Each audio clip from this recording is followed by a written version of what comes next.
I think we should talk about some of our first experiences trading and like some of our first trades. So if you want to like, what was your first trade? I want to some start. of your first trades. I need a minute to think about this, but I want to All start right. with you because Okay.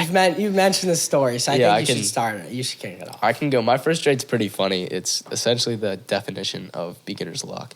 And hopefully we can find the graph from when I did it. But so I was trading. I just got into trading. I opened up a Robinhood account, and I put I had about $8,000 in my savings. I put it all in the account, and I'm looking at the stocks. I had no idea how to trade, what to trade, how to find stocks, what stocks are good. I didn't even know what a bid and ask was. So I was such a newbie to the game. But instead of taking my time and studying, I just went right into it. I just started buying whatever. So I'm looking at the charts and I see Peloton drop like 13. This was when Peloton this is when Peloton started dropping. Okay. Remember, it had that huge bullish streak and then it started dropping. But so I This saw was like 2 years ago. yeah, it's about a year and a half, 2 years ago, and I see Peloton drop, and I buy like 5,000 shares worth of Peloton. $5,000 worth of Peloton. Okay. And for the only reason I bought these shares was because I just saw it sold off a bunch. I was like, it's super cheap. I'm just going to buy it. And I hit the dead bottom of the buy. And over the next 2 days, I hold these $5,000 worth of shares and I sell. And I end up going surfing with my dad. I'm just holding these shares. I'm not even paying attention to them. I get back to the car. I'm like, oh, they've gone up like 10%. Nice. I sell. This stock, the outright stock, went up 10% over 2 days. And I sell just on my break coming in from the surf. I come back, the stock drops. So I nailed the bottom and the very top by like the 0.1% and made like $500 my first time trading. I was like, this is so, I remember I'm talking to my dad. I'm like, this is so easy. Like I just made $500 surfing. He's like, what? Like how? I was like, stocks. And Stocks. and I remember it was such like this moment for me. I was like, wow, I can really make money doing stocks, doing whatever I want. It's so easy. And, of course, the next 2 days I lost it all and then some. My P&L. But yeah, it's definitely like beginner's luck is definitely there. That happens to a lot of people, and it's like that initial spark that just gets people fascinated with trading. And Yeah. it really just, it hooks you. Like, Yeah, I think I might start a hedge fund where I just get new traders and have them just bet the entire, the farm, the house, the wife, the kids, all just on a random stock that they want to trade on. And I think that will secure 100% win rate. Just based off beginner's great luck. idea. Yeah. But no, beginner's luck is also a really bad thing because what happens is a new trader will think that's the normal. They'll think it's easy. Yeah. And like you said, will then end up giving back what they just made plus Exactly. more. And that's something I talk about like in the master class is how to deal with that beginner's luck if you've had it. Yeah, I think half of trading is psychology. You know what I mean? Half of trading is... I don't want to argue. No, I but actually... 3 parts of trading.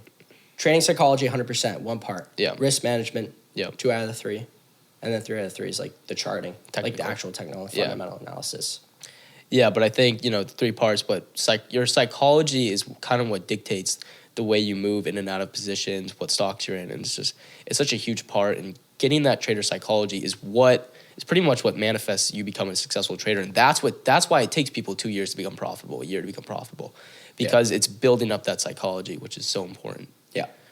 But so yeah, did you think about your trades? Oh boy. Or if you can't think of your first so, trade, maybe think of like your like, first significant trade. I didn't have like that beginner's luck, and because I started out trading Bitcoin, so Yeah, I remember it was just scalping Bitcoin, and I don't remember when I took my first scalp because, well, I guess my first trade was probably investing in Bitcoin itself. Like I just started buying it, and then a couple months in started actually day trading it. I don't remember one like significant trade, but I do remember.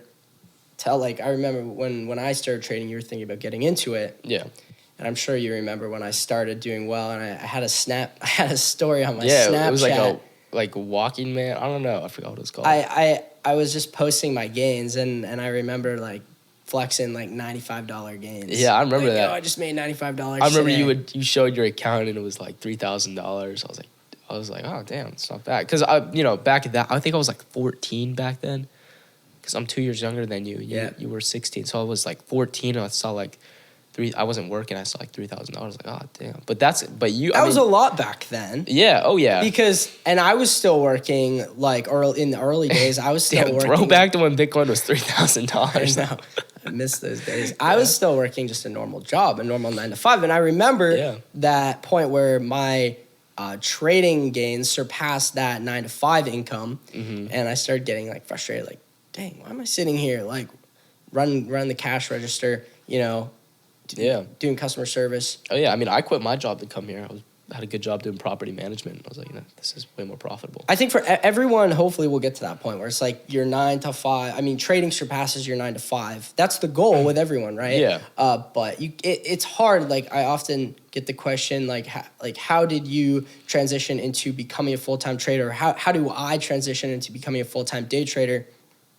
And there's a lot of variables that go into that, and I believe the biggest thing is actually age. And I think being younger and being in the place that I was when I started, like, I had nothing to lose. Yeah. Risk meant nothing to me. And yeah. I really still don't have much to lose. You're not paying rent. You're not buying At the end food. of the day, I don't have kids. I don't have a house. I don't have mortgage when I started, right?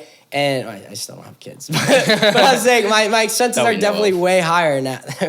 No, my expenses are obviously...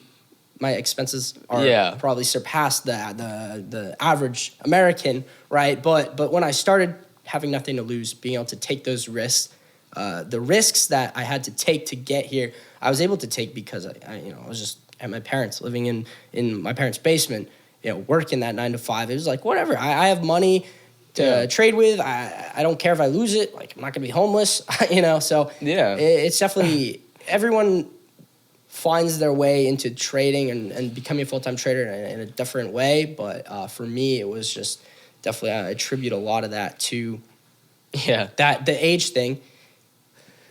Speaking of that time period, remember your riced out Subaru? I do. Excuse me. I've been sick for 2 weeks. I want to say this. Actually, almost a month. No, I mean, I've been sick. And so this is kind of a struggle today to film. Yeah. But I do remember my riced out Subaru. That thing was rad. It was sick. My favorite part was the obnoxiously loud exhaust. And all the stickers that had like 50 horsepower. Oh, I mean, at least. Yeah, it was really funny.